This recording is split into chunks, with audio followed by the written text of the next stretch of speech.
Hey, welcome to Neversink Farm.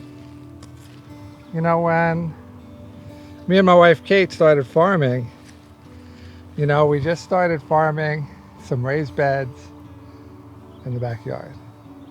Put up a table at the edge of the road, sold lettuce, radishes, tomatoes to people who were passing by. That was the beginning. It was hard work, but we didn't know a lot. We didn't know what really farming could be.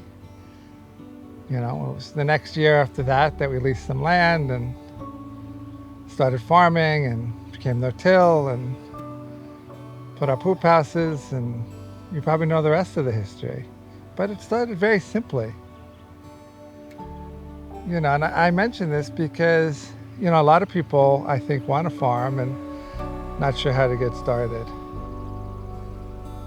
But I think if you have the desire to do it, you should do it. And it doesn't have to start really, really big. It doesn't have to start, you don't have to look at a farm and say, oh, I need all of this at once. It can start in steps. It does take investment, it does take commitment, but you can definitely farm. So I think if it's something that you're passionate about,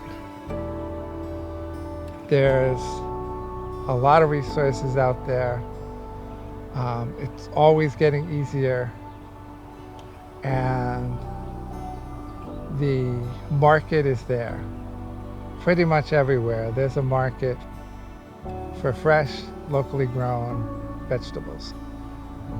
So you can definitely do it.